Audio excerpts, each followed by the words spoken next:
जिंदगी की दास्तां बड़ी निराली है। कभी हम जीतते हैं, कभी हारते हैं, कभी हंसते हैं, कभी रोते हैं। कभी खुशियां ही खुशियां होती है, कभी हमारे सामने दुखों का पहाड़ होता है। आज कहानी उड़न सिख मिल्खा सिंह की। एथलेटिक्स में भारत का परचम लहराने वाले धावक मिल्खा सिंह यूं ही नहीं फ्लाइंग सिख कहलाते थे। यूं तो मिल्खा सिंह ने भारत के लिए कई पदक जीते, लेकिन रोम ओलंपिक में उनके पदक से चूकने की कहानी लोगों को आज भी याद है।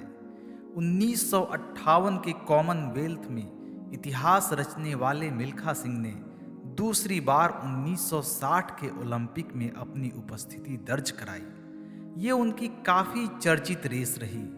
इस रेस में फ्लाइंग सिख कांस्य पदक से चूक गए थे।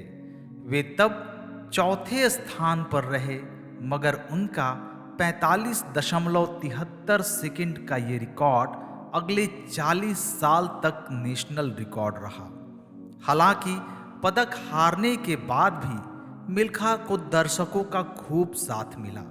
इससे पहले सारी दुनिया ये उम्मीद लगा रही थी कि रोम ओलंपिक में कोई अगर 400 मीटर की दौड़ जीतेगा तो वो भारत के मिल्खा सिंह होंगे। एक इंटरव्यू में मिल्खा ने कहा था, जब भी मैं स्टेडियम में दाखिल होता था, सारा स्टेडियम बेस्ट विशेष से गूंज उठता था। लोग कहते थे कि ये साधु है, क्योंकि इससे पहले उन्होंने सरदार नहीं देखा था। वो कहते थे कि इसके सिर पर जूड़ा है जो साधुओं की तरह है।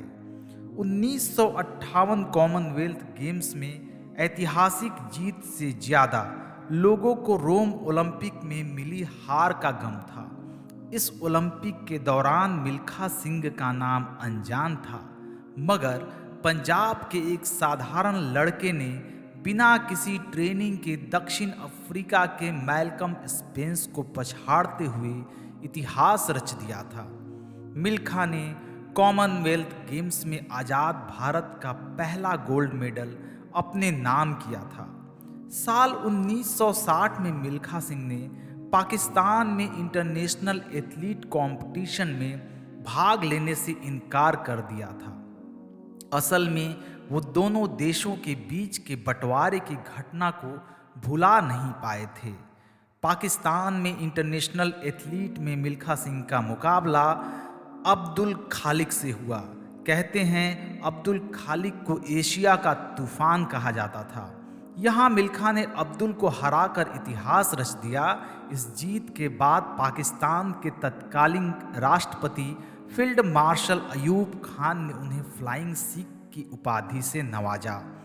अब्दुल खालिक को हराने के बाद उस समय के तत्कालीन राष्ट्रपति अयूब खान मिल्खा सिंह से कहा था, आज तुम दौड़े नहीं उड़े हो, इसलिए हम तुम्हें फ्लाइंग सिख के खिताब से नवाजते हैं। इसके बाद से मिल्खा सिंह को पूरी दुनिया में फ्लाइंग सिख के नाम से जाना जाने लगा। फ्लाइंग सिख मिल्खा सिंह की ख्वाहिश अधूरी है। उनका कहना है वे दुनिया छोड़ने से पहले भारत को एथलेटिक्स में ओलंपिक मेडल जीतते देखना चाहते हैं। एक इवेंट के दौरान मिल्खा सिंह ने कहा था, मैं आज जहां भी जाता हूं वहां बच्चे क्रिकेट खेलते दिखते हैं। हमने बैडमिंटन, कुश्ती और कुछ अन्य खेलों को छोड़कर बाकी खेलों में कभी भी अच्छा प्रदर्शन नहीं किया। मैं चाहता हूं सरकार एथलेटिक्स जैसे खेलों को आगे बढ़ाए। मेरी आखिरी ख्वाहिश है कि जो गोल्ड मेडल मुझसे रोम ओलंपिक में गिर गया था, वह मेडल कोई भारतीय जीते। मैं दुनिया छोड़ने से पहले भारत को ओलंपिक में एथलेटिक्स में गोल्ड मेडल जीतने देखना चाहता हूं। तो ये ख्वाहिश थी मिल्खा सिंह की, और आज मिल्खा सिंह हमारे बीच में नहीं हैं। उन्हें स्वर्णिम श्रद्धांजलि, उन्हें उनकी आत्मा को ईश्वर शांति प्रदान करे। और एक चीज़ मैं और बता दूं कि मिल्खा सिंह का काम सिर्फ स्पोर्ट्स जगत से ही नहीं जुड़ा हुआ था, बल्कि कारगिल के युद्ध में शहीद हवलदार विक्रम सिंह के 7 वर्षीय बेटे को इन्होंने एडॉप्ट किया, उन्हें गोद लिया, तो उनका नाम समाज सेवा से भी जुड़ा हुआ है। कई सारे जगह पर उन्होंने दान दिए। यहाँ तक कि 1960 में मिले ओलंपिक जूते को उन्होंने नीलाम कर दिया और ऑक्शन से मिले पैसे से उन्होंने समाज सेवा की। तो मिल्खा सिंह जी को स्वर्णिम श्रद्धांजलि।